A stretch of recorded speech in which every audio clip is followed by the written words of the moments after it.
And you see the title there. Um, gonna be really bold about what I have to say. Some of you may like it, may not like it. If you like it, please comment.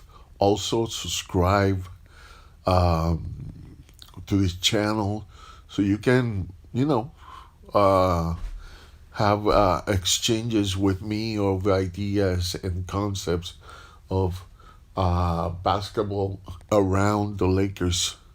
If you're a fan of the Lakers, this is the channel for you. All right, so let's let's start with the obvious. This was a game that should have been winnable for the Lakers. And one more time, the team is embarrassed. Um, and and there's a few things you can pick up from that. But I want you to see something here. Let me show you. Right?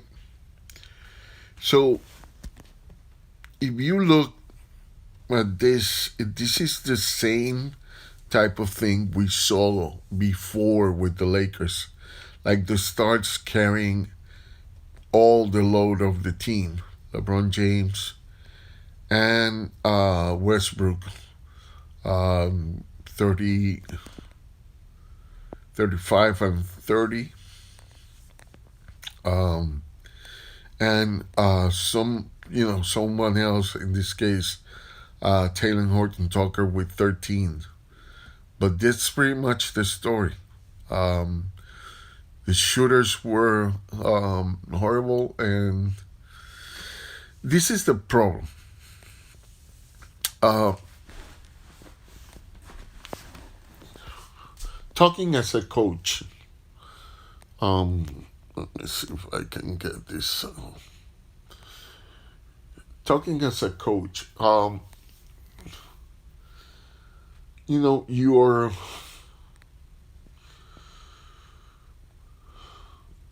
when you have your team built in certain way, it's gonna benefit some players, but it's not gonna benefit everybody. And if you see the stars of this team they have no problems. The biggest problem is AD, and the reason AD has a bad year is because he's starting as a center.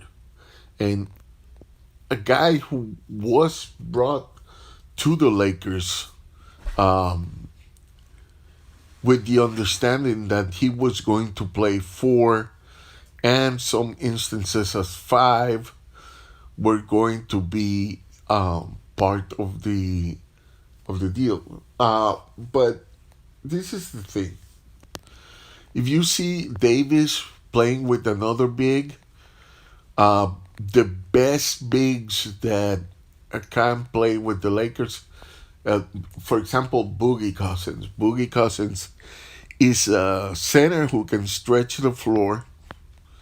Um, and while a lot of people criticize Mark um,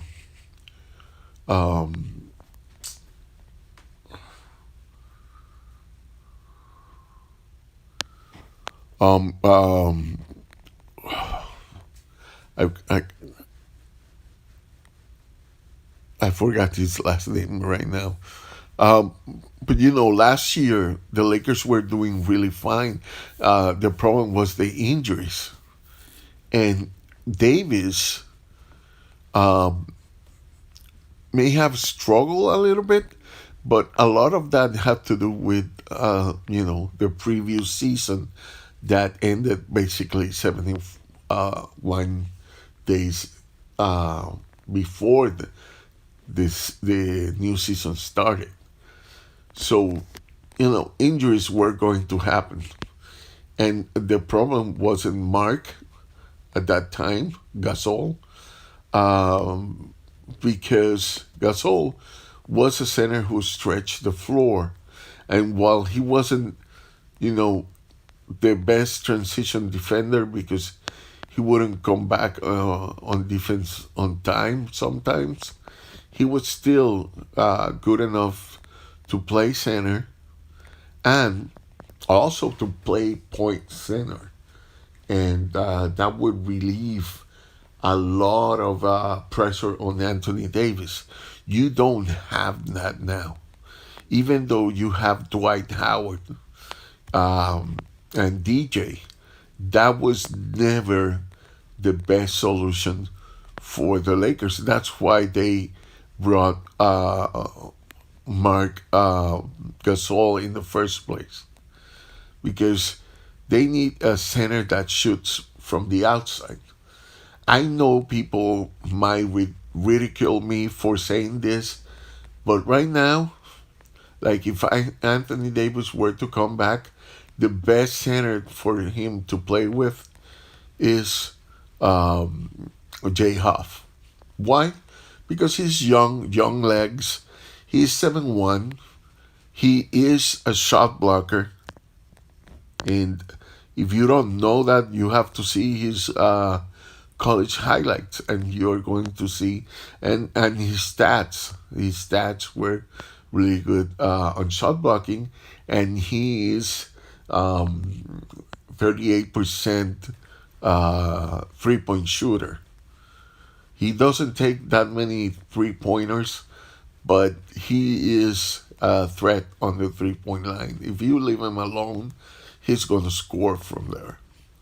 So he's going to force someone big to come out after him, and that will leave. And he can pass, and he can have pick and rolls, but he is ignored even by the Lakers in these games.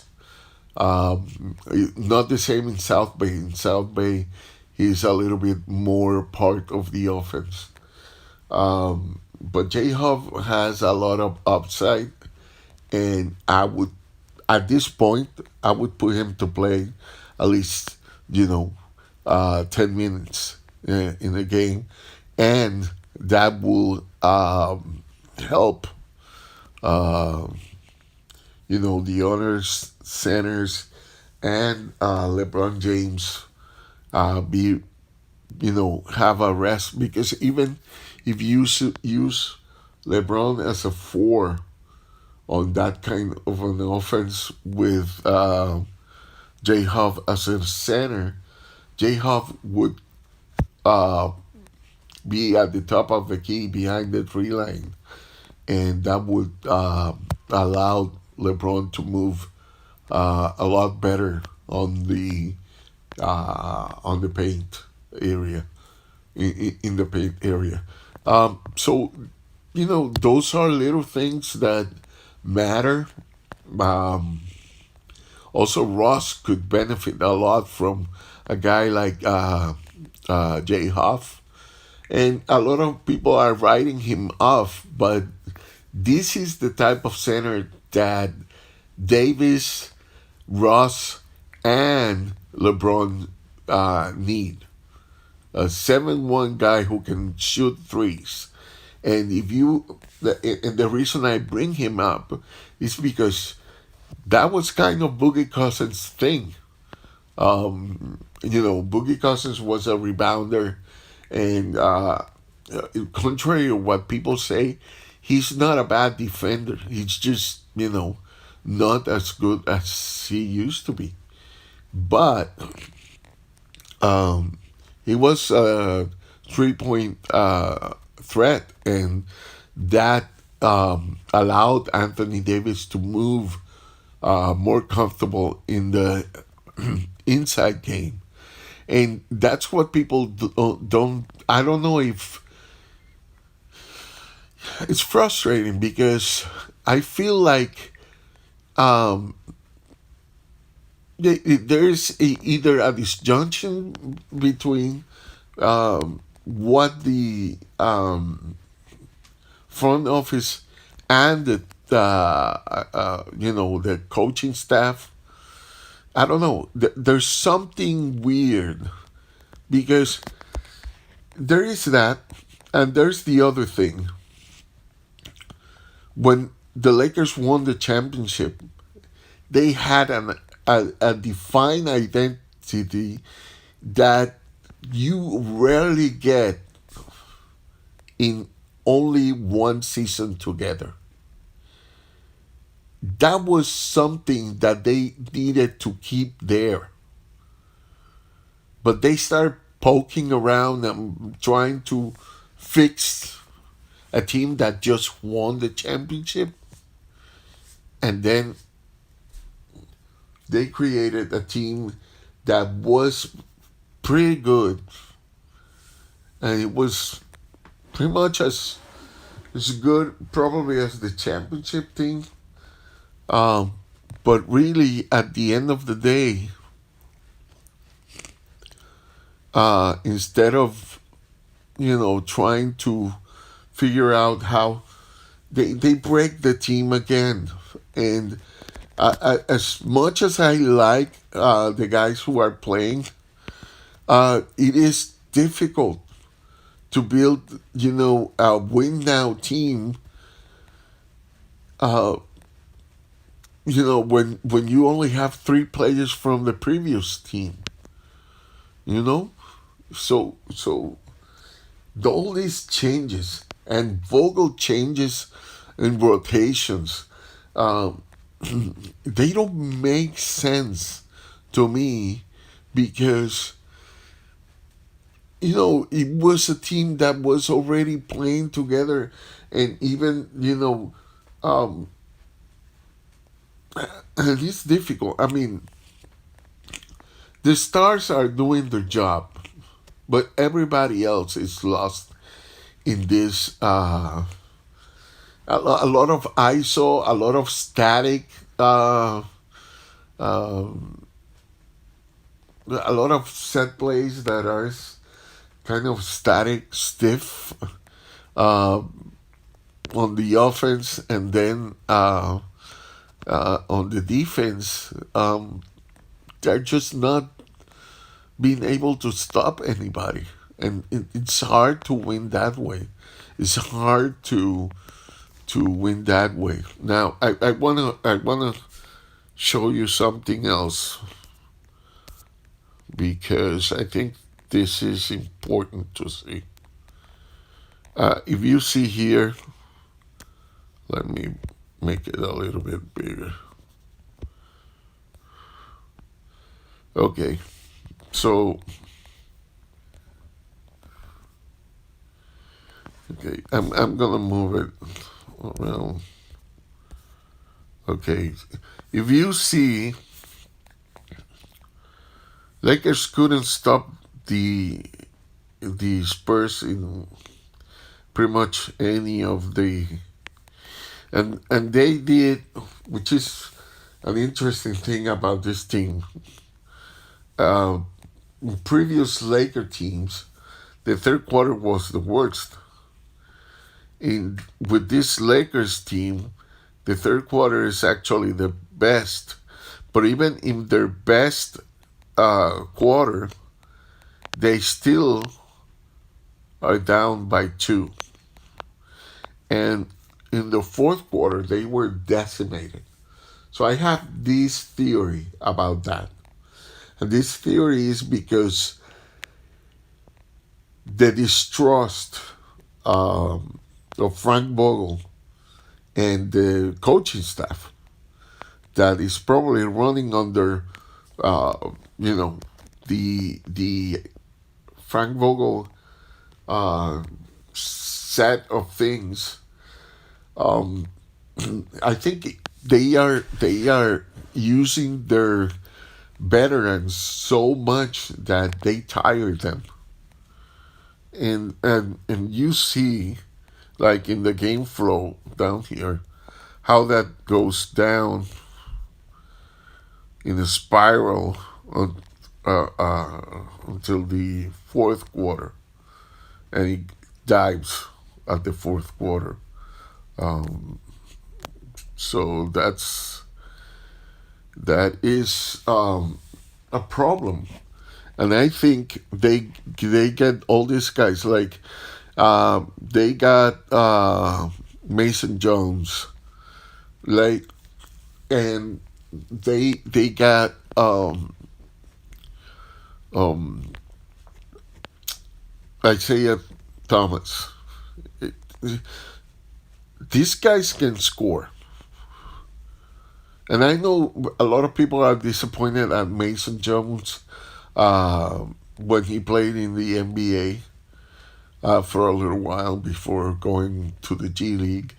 Uh, in Because he's a bucket getter. He's one of those guys who finds a way to score. Though tonight he couldn't do that. Um,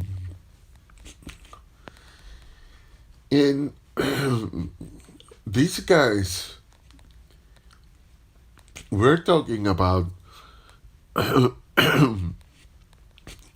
one first round pick quality, the other one MVP quality. We had f-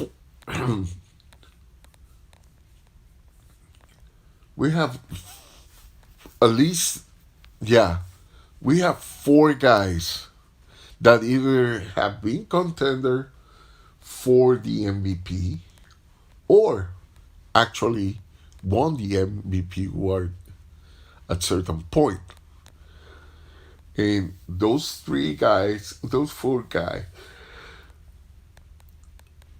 are Russ, LeBron, um, Isaiah Thomas, and um, Anthony Davis. Anthony Davis, he hasn't won it yet, but he's being talked about for a while as an MVP race contender. And so this team on paper is really good, but it's a team with a lot of veterans. And when you have a lot of veterans in your team, you want to start doing rotations that allow them to breathe some air. And so, one of the things you want to do is put a lot of young guys around. Um, but the problem is that most of the young guys we have are guards, and they are not that much tall. They are not that tall, and so it's, I don't know what you guys think is.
Sorry that I to el prophet.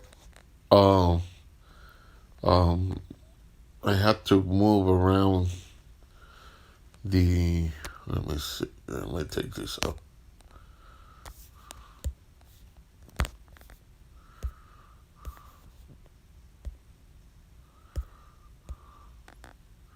Okay. Um. So a, a prophet says that's the reason you shouldn't put many stars um, together. They already win it all. They no longer have the same hunger for titles. All right. So, but the idea of putting these stars is like like neither Carmelo um, and Russ haven't had a championship under their belt, and you know, so they should be hungry, because the problem is that it's hard to be remembered as a player when you have an MVP here and there, or you made the All NBA team or whatever. If you don't have a championship, the only way, or not the only way, but probably the biggest way to be recognized in the future is if you have a show um, of basketball stars or something like that after you retire. But it's really hard to, you know, retire and not having a championship. You can be even like a candidate for for for the gold, and still people wouldn't take you seriously, and that's a problem that Ross and Carmelo face. Like,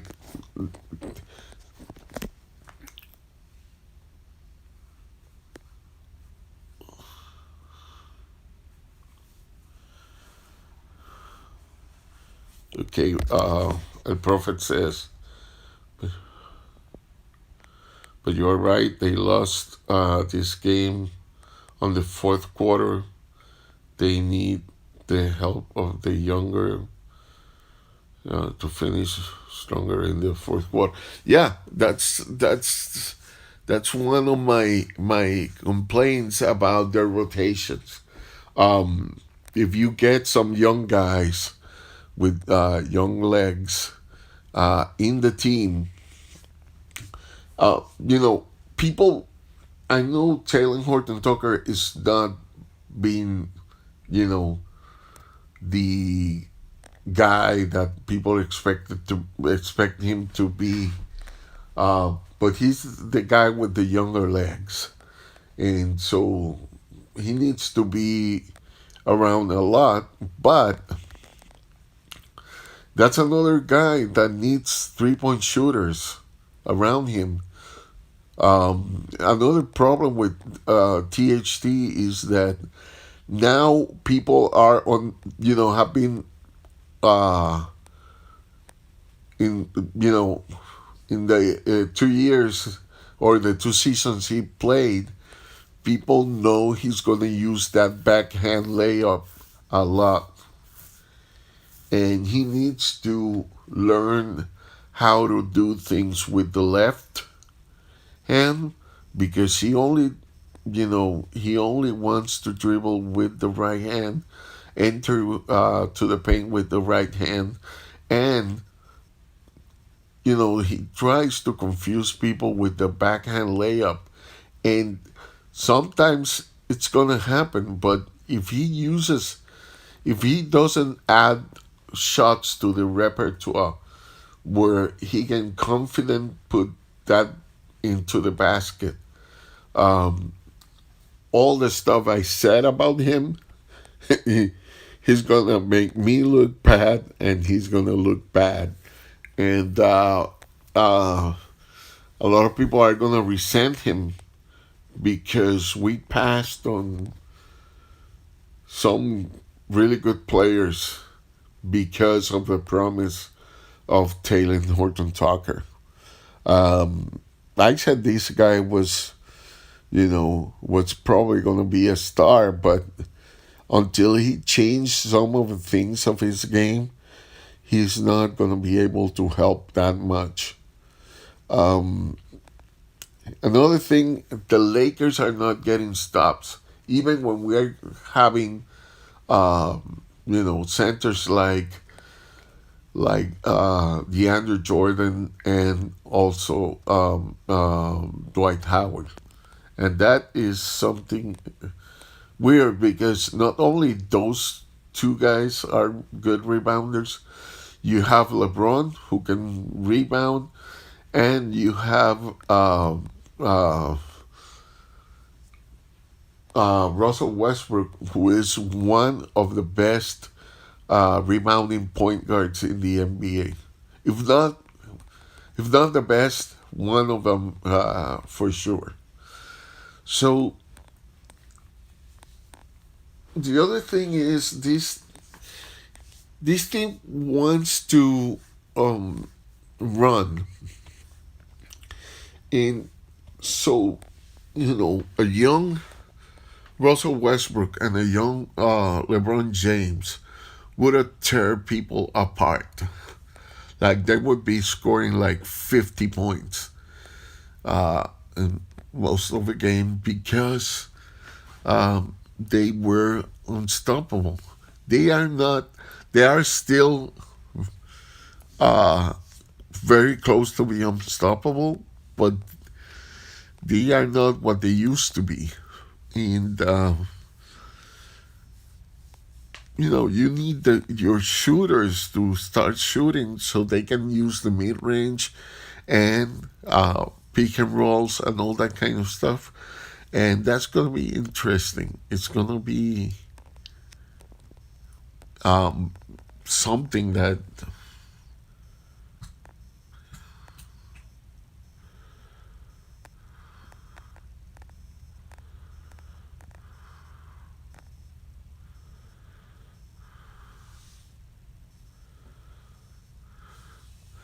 yeah, you know, I would also play the guys that they just had um, the 10-day contracts. Play a little more J Huff, play guys that not only they are young, but J Huff, like I said, he's a 3-point shooter. He's 38% from 3-point land. Make plays for that allowed him to shoot. And this is my other point. Frank Vogel has one resumed in this thing, and it's it's that he's the type of coach that players have to adjust to his system, and that defensively I like, but offensively you have to have certain that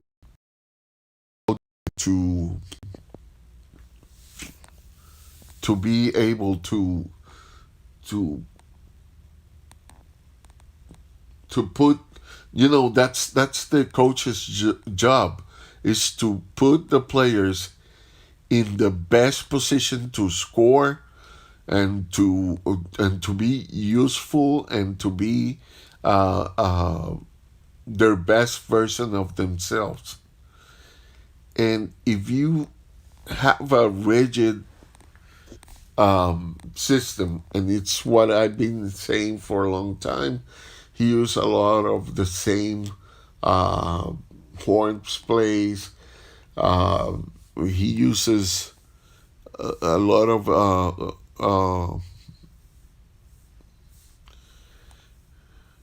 a place that would try to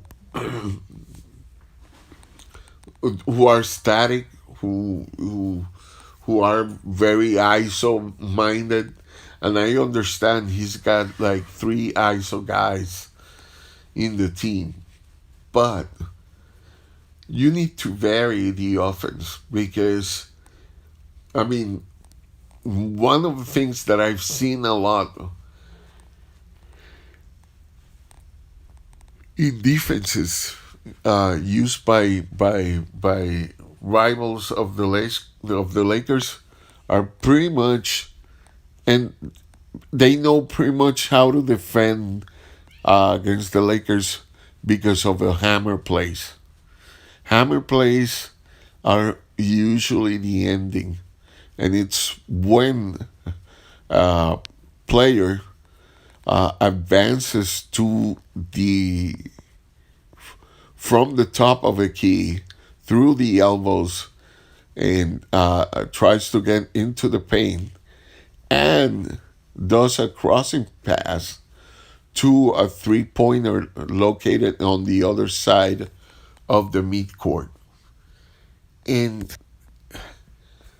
that hammer play is constantly used by the Lakers.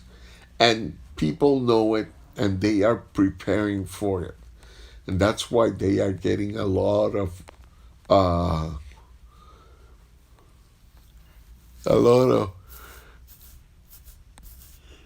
of the turnovers because there's always already watching on the passing lane. In fact, when I saw the game versus the Wolves, one of the things that kind of hurt my heart is to watch how how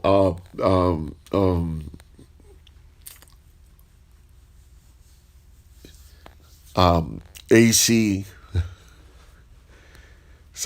you know uh, caught the ball after an attempt of a hammer play because he knows by heart the uh, the way the Lakers execute that. So when you become predictable and lose a lot of energy, it doesn't matter at what time on the game you are. I don't know, 15 or 20 points ahead. If you're um, if you're not, checking all those things, putting the young legs to play, you know, for a more extended period. And, at this point, you got to try something new because that's the problem.